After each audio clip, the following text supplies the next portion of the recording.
ये अलौकिक क्षण के साक्षी बने हैं। सदियों की मनोकामना पूर्ण हुई है। मंदिर के उत्तुंग शिखर पर केसरिया भगवा ध्वज लहराया है। कोविदार वृक्ष, ओंकार नाम और भगवान सूर्य के साक्षात स्वरूप को यहाँ पर अंकित किया गया है। सत्य सनातन शाश्वत मूल्यों का यह अमर प्रमाण, आर्यावर्त से हिंद देश के ध्वज को कोटि प्रणाम। भगवा ध्वज है अखिल राष्ट्रगुरु, शत शत इसे प्रणाम। लेकर भगवा ध्येय मार्ग पर बढ़े चले अविराम। और ये पूर्णता का शंखनाद किया जा चुका है। ओम पूर्णमदः पूर्णमिदं पूर्णात् पूर्णमुदच्यते पूर्णस्य पूर्णमादाय पूर्णमेवावशिष्यते। संपूर्ण विश्व में शांति का संदेश, ये उद्घोष कि ये परब्रह्म परमात्मा भी पूर्ण है, जो यहाँ है वो भी पूर्ण है, क्योंकि ये पूर्ण से ही उत्पन्न होता है और पूर्ण को अगर पूर्ण से बाहर निकाला जाए तब भी पूर्ण ही बचता है। यही सनातन का मूल है। सनातन अक्षुण्ण है, सनातन कभी नष्ट नहीं हो सकता है और इसीलिए उसको सनातन कहा गया है। उस पूर्ण में से पूर्ण भी निकाल लिया जाए तो भी वो पूर्ण ही बचता है और इसीलिए कभी इसका क्षय नहीं होता है। और इसी अक्षय संस्कृति का ध्वजवाहक प्रधानमंत्री नरेंद्र मोदी इस वक्त उन ऐतिहासिक पलों के साक्षी बनने के बाद उपस्थित समारोह को संबोधन के लिए प्रस्थान करते हुए मंच पर आ रहे हैं। जब भारत भारतीयता के संवाहक के रूप में प्रधानमंत्री यहाँ हैं।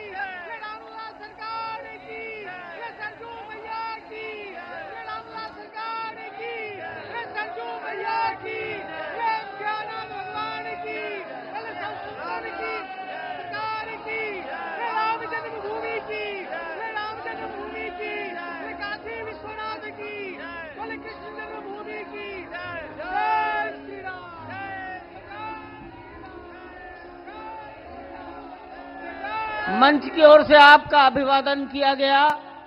अब माननीय मुख्यमंत्री महोदय योगी आदित्यनाथ जी, प्रधानमंत्री जी और सरसंघ चालक जी के सम्मान में उनको कुछ भेंट करेंगे और भेंट के पश्चात अपना सम्मान भाषण सबको देंगे।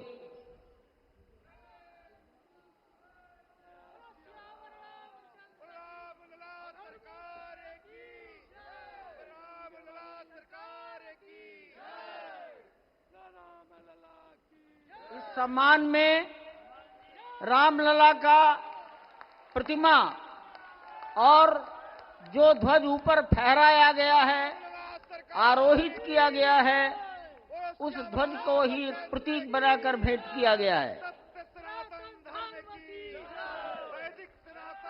रामलला की प्रतिमा और कोविदार वृक्ष युक्त सूर्य और ओंकार युक्त ध्वज।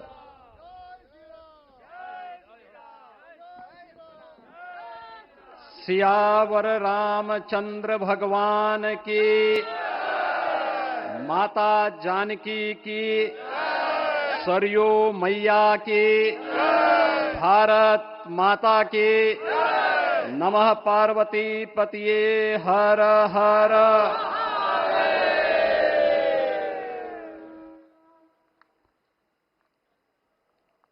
आज सफल तपु तीरथ त्यागो, आज सुफल जप जोग विरागो, सफल सकल शुभ साधन साजो, राम तुम्हें अवलोकत आजो। श्री अयोध्या धाम में मर्यादा पुरुषोत्तम भगवान श्री राम के भव्य मंदिर पर ध्वजारोहण एक यज्ञ की पूर्णाहुति नहीं बल्कि एक नए युग का शुभारंभ है। इस अवसर पर भारत के भाग्य को वैश्विक मंच पर एक नई ऊंचाई पर पहुंचाने वाले दुनिया के सबसे लोकप्रिय राजनेता और भारत के यशस्वी प्रधानमंत्री आदरणीय श्री नरेंद्र मोदी जी का मैं उत्तर प्रदेश सरकार और उत्तर प्रदेश वासियों की ओर से, सभी राम भक्तों की ओर से हृदय से स्वागत करता हूं, अभिनंदन करता हूं।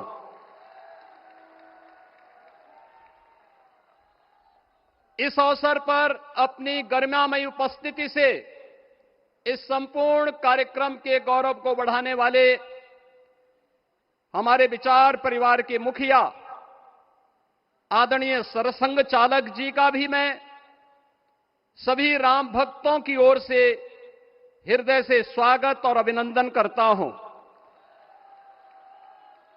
प्रदेश की माननीय राज्यपाल आदरणीय श्रीमती आनंदीबेन पटेल जी, श्री राम जन्मभूमि तीर्थ क्षेत्र न्यास के अध्यक्ष पूज्य महंत नृत्य गोपाल दास जी महाराज, कोषाध्यक्ष श्री राम जन्मभूमि तीर्थ क्षेत्र न्यास पूज्य स्वामी गोविंद देव गिरी जी महाराज, अन्य सभी पूज्य संतों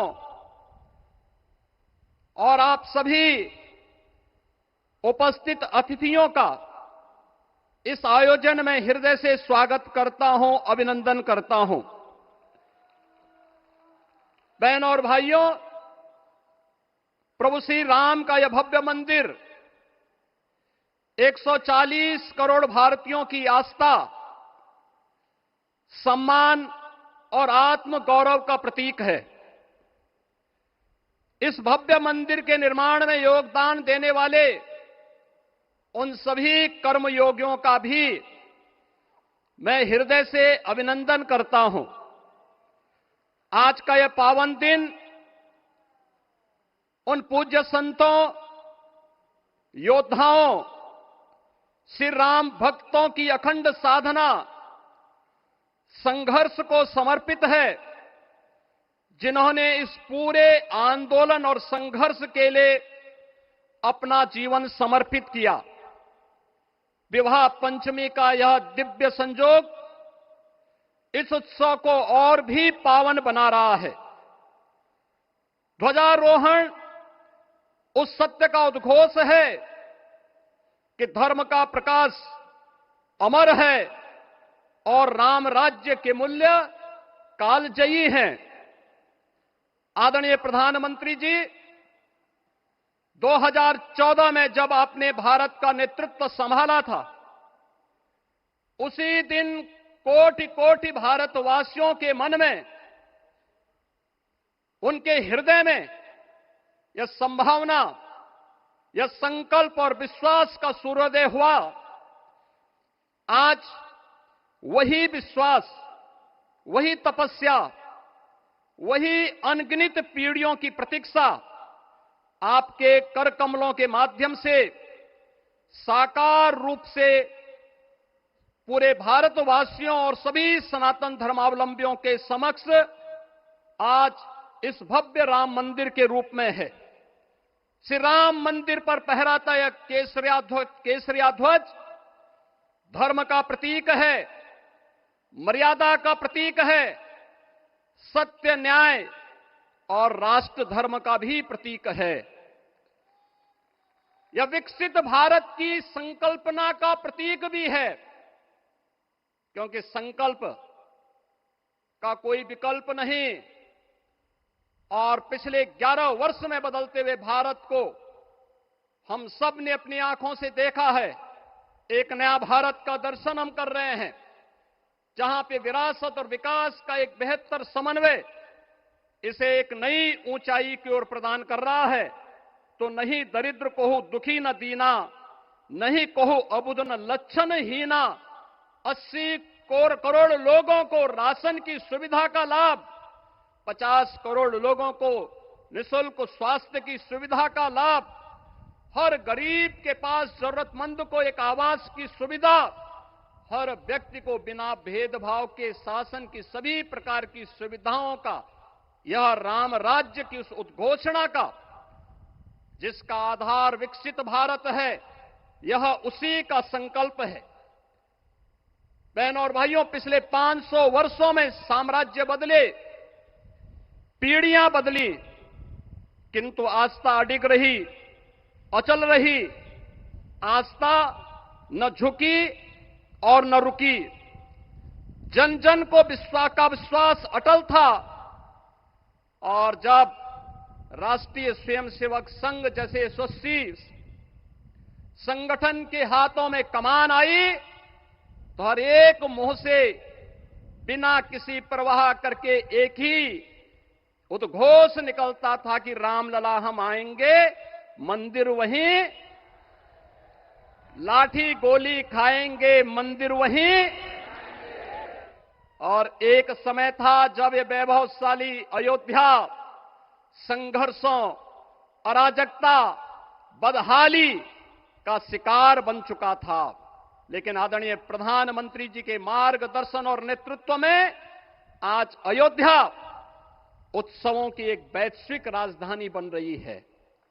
यहां हर दिन एक पर्व है, हर दान एक प्रताप है और हर दिशा में राम राज्य की पुनर्स्थापना का दिव्य अनुभूति हो रही है। आज श्री राम लला की ये पावन नगरी आस्था और आधुनिकता की, आस्था एवं अर्थव्यवस्था के एक नए युग में प्रवेश कर चुकी है। बेहतर कनेक्टिविटी है। यहां पर धर्मपथ, रामपथ, भक्तिपथ, पंचकोसी और 14 कोसी परिक्रमा के साथ साथ 84 कोसी की परिक्रमा श्रद्धालु और भक्तों को एक नए मार्ग और आस्था को एक नया सम्मान प्रदान कर रही है। महर्षि वाल्मीकि के नाम पर स्थापित अंतर्राष्ट्रीय एयरपोर्ट अंतर्राष्ट्रीय और राष्ट्रीय स्तर पर उस कनेक्टिविटी को बेहतर सुविधा उपलब्ध करवा रही है। हर प्रकार की सुविधा आज अयोध्या धाम में इसे आस्था और आधुनिकता के साथ ही आस्था और अर्थव्यवस्था के एक नए केंद्र के रूप में और देश की पहली सोलर सिटी के रूप में भी, इसे सस्टेनेबल स्मार्ट सिटी के रूप में इस नई अयोध्या का दर्शन आदरणीय प्रधानमंत्री जी के मार्गदर्शन में आज हम सबको देखने को मिल रहा है। आज का यह दिन हम सबके लिए, हर भारतवासी के लिए, हर सनातन धर्मावलंबी के लिए आत्म गौरव का दिन है, राष्ट्र गौरव का दिन है। इस अवसर पर अपने व्यस्ततम दिनचर्या से आदरणीय प्रधानमंत्री जी ने इस कार्यक्रम में समय निकाल करके प्रभु श्री राम के भव्य मंदिर में इस केसरिया ध्वज का आरोहण स्वयं अपने कर कमलों से किया है। मैं इस अवसर पर उनका हृदय से आभार व्यक्त करते हुए अभिनंदन करता हूं, स्वागत करता हूं आदरणीय सरसंघ चालक जी का और अन्य सभी सम्मानित अतिथियों, पूज्य संतों, आप सभी राम भक्तों का मैं हृदय से स्वागत और अभिनंदन करते हुए अपनी वाणी को देता हूं विराम। जय जय श्री राम। राष्ट्रीय स्वयंसेवक संघ के सरसंघ चालक डॉक्टर मोहन भागवत जी को मैं अपने संबोधन के लिए आमंत्रित करता हूं।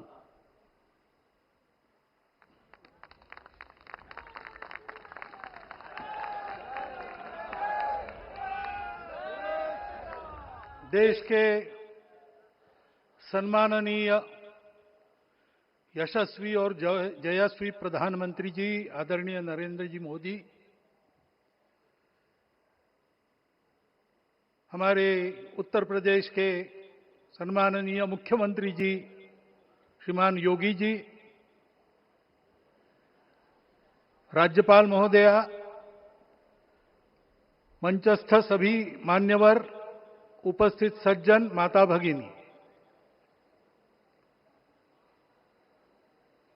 आज हम सबके लिए एक सार्थकता का दिवस है। इतने लोगों ने सपना देखा, इतने लोगों ने प्रयास किए, इतने लोगों ने अपने प्राण अर्पण किए। आज उनकी स्वर्गस्थ आत्मा तृप्त हुई होगी। आज वास्तव में अशोक जी को वहां शांति मिली होगी।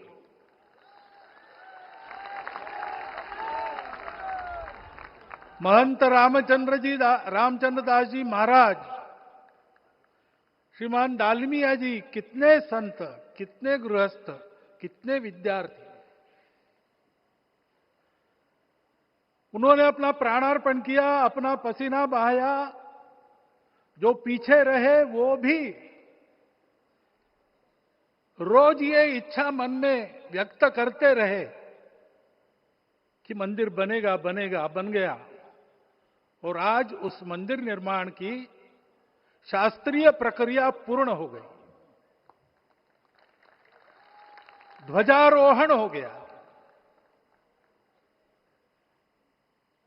राम राज्य का ध्वज जो कभी अयोध्या में फहराता था और संपूर्ण विश्व में अपने आलोक से सुख शांति प्रदान करता था, वो ध्वज आज फिर से नीचे से ऊपर चढ़ता हुआ और अपने शिखर पर विराजमान होता हुआ हमने अपनी आंखों से देखा है, इसी देह में देखा है।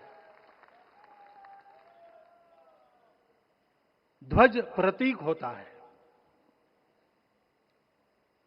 इतना ऊंचा ध्वज चढ़ाना कितना समय लगा आप जानते हैं। मंदिर बनने में भी समय लगा, 500 साल छोड़े तो भी 30 साल तो लगे ही। उस मंदिर के रूप में हमने कुछ तत्वों को ऊपर पहुंचाया है।